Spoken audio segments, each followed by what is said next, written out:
Shalom, Akim. This is a Warbot from the GMS Dallas camp, Man Up Jacob camp. And I'm back out here in the U.S. Virgin Islands again.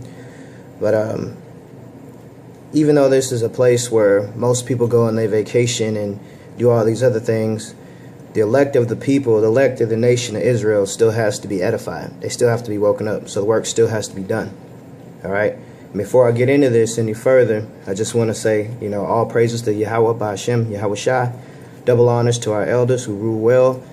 And the water Yahweh for all you brothers that's out there that's doing this work and pushing this in truth and sincerity. Okay? And with that, I'm just going to basically get into, warning the elect of the nation of Israel about what's to come. Because a lot of people out here, they don't even know. They don't have a clue about what's coming in this world. And most of you niggas, man, most of the people that's out there that scoff at us every day as we're out there on the highways and the byways, they have no idea. Them niggas are going to get it, man. They're not even ready for nothing like martial law or anything that's going to come, or the chip, or all those prophecies that have to be fulfilled before Yahweh Shah comes back, So with that, I'm going to call 2nd Ezra, chapter 15, verse 14, okay? And it says, "Woe to the world and them that dwell therein," okay? "For the sword and their destruction draweth nigh, and one people shall stand up to fight against another, and swords in their hands," okay? So basically, woe to you, destruction, okay? Woe to you. That's a warning, okay? To them that dwell therein, basically meaning everybody that's here. And the Lord is going to come back and cause everybody to stir themselves up and come against each other and fight against each other, man. That's basically plain. All right. Verse 16, "For there shall be sedition among men, invading one another. They shall not regard their kings nor princes, and the curse of their actions shall stand in their power." Okay. That's right. So whenever you see Esau, you see everybody coming out here robbing each other, killing each other over some canned goods, dashing little babies up against the rocks, killing everybody. Then what you gonna do? Especially the nigga woman, man. You gonna be humbled in those days, big time. Big time. You gonna keep your mouth shut. All of them, all of you Israelite women that would like to buck up and talk all that noise, and all you niggas that think you about that life, we gonna find out real soon, quick, fast, and in a hurry. So the main thing is y'all need to get right, man. Get in these scriptures and understand what's coming to this place. Okay? Not out here bullshitting, and having folly, or doing whatever you think is right. You need to get in the scriptures, man. Okay? "And a man shall desire to go into a city and shall not be able." That's verse 17. Okay? So just because you have the freedom to be able to go anywhere you want to right now, well, those days are going to come to an end. You ain't going to be able to just jump in your car and just go down the street, or go, go to the bar and get a drink. You ain't going to be able to go see your parents over in Dallas, or over in Houston, or over in New York, or wherever. You're just going to be shut down. You're going to have concentration camps. You ain't going to be able to go nowhere. They're going to hem you up, yo. Okay? Verse 18, "For because of their pride, the city shall be troubled. The houses shall be destroyed, and men shall be afraid." Okay? That's right. That's plain. You dudes gonna be scared, man. Jake ain't gonna have no idea what to do.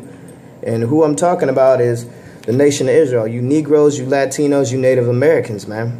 I'm talking to all of y'all, because this ain't for everybody else. This ain't for nobody else. All right?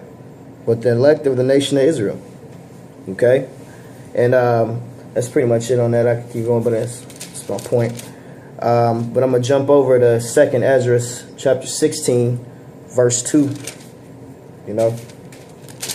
And it says, "Woe be unto thee, Babylon." Okay? Babylon in scriptures is talking about America. "And Asia, woe be unto thee, Egypt and Syria." Verse 2, "Gird up yourselves with the clothes of sack, and with clothes of sack and hair, bewail your children, and be sorry, for your destruction is at hand." Okay? Verse 3, "A sword is sent upon you, and who may turn it back?" That's right. The Lord's wrath is turned upon this place, man. Okay? And whenever they push that button and he sends those ICBM missiles, those nuclear missiles over here to destroy this place, you either going to get burnt up or you're going to get beamed up. Okay? Thus saith the Bible. Right? A fire is sent among you, and who may quench it? So whenever the Lord comes to destroy this place, man, it ain't nothing you can do. It ain't nothing your grandmama can do. It ain't nothing that nobody can do to save this place. America will be destroyed. Point blank, period. That's it. End of story. All right? Because the eyes upon this kingdom, man. It is. It's a sinful place, man. This place got to go in order for us to have a true kingdom, you know, where we can rule in righteousness. You know what I'm saying? And with that, I'm going to jump to Amos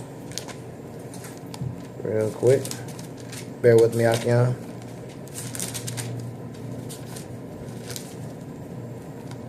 Or Salakia. Jeremiah. I'm going to go to Jeremiah real quick. This is Jeremiah 51, verse 62. It says, Then shalt thou say, O Lord, thou hast spoken against this place, to cut it off, that none shall remain in it, neither man nor beast, but that it shall be desolate forever.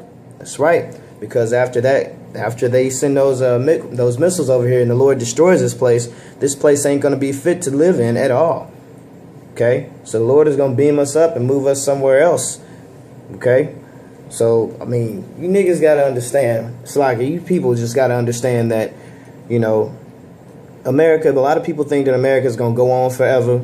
They're going to have birthdays and all kinds of other things, and they looking forward to next Christmas and all that bull.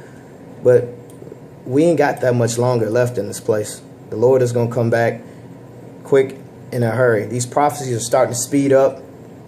Things are going. Esau is ramping up.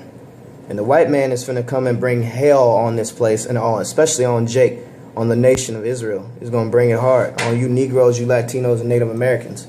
Okay? So y'all got to prepare for this, man. Because this was written for a reason. This was written for our learning. You know? And it shall be, Salakia, this is verse 63. And it shall be when thou hast made an end of reading this book, that thou shalt bind a stone to it and cast it into the midst of the Euphrates. Verse 64. And thou shalt say, Thus shall Babylon sink, and shall not rise from the evil that I will bring upon her, and they shall be weary. Thus are the words of Jeremiah. So basically, Jeremiah just he is a prophet. He prophesied the downfall of America, man. You know? So after this place is destroyed, it ain't going to be built back up. It's not. It's going to be the end of this place, man. It's going to be the end of the world as you know it, basically. All right? And a lot of you simple Negroes don't even know who your power is. You don't even know who Yahushua or Yahweh Bashem Yahushua is. Because you walk up and you scoff at the prophets that are on the streets trying to tell you, that's trying to wake you up.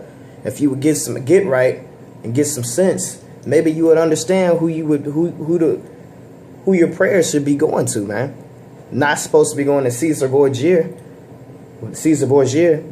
All right, who the so-called white man calls Jesus Christ. Okay, you know, first of all, Jesus wasn't a white man. We all know that. But I ain't finna jump off into that but the main thing, Israel doesn't even know they don't know who their power is at all. All right, and I actually got a scripture on that one. Hold on, give me a second. Get it real quick. This is Isaiah chapter 1, verse 3. And it says, The ox knoweth his owner, and the ass his the ox knoweth his owner, and the ass his master's crib. But Israel doth not know. My people do not consider. Okay? So basically that's telling you two of the dumbest and most stubbornest animals on the planet. They know where their house is. They know who their master is. But the people of the nation of Israel, the Negroes, the Latinos, the Native Americans, do not even know who their power is. They don't know who they serve. They don't know who their God is. And that's a damn shame, man.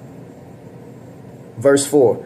A sinful nation, a people laden with iniquity, a seed of evildoers, children that are corrupters. They have forsaken the Lord.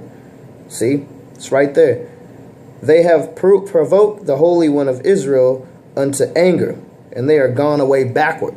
See, every time Israel goes off, man, they go and they worship all these other gods. They get down with idolatry, and they worship Easter and Christmas and all these other different places and these pagan gods and things of that nature. And when you go off like that, Yahushua or Salakia, the Lord will punish you for that, as he has written in the scriptures and as he has done aforetime. That's the reason we're in captivity now. Okay? And basically with that, you know, I'm just going to keep this one short. But I was just going to do this just to edify the nation or the elect of Israel, the Negroes, Latinos, Native Americans. It's time for us to wake up, man. It's time to get our act together and get right. And hopefully this edified, you know, somebody out there who's watching. And with that, I'm going to say shalom.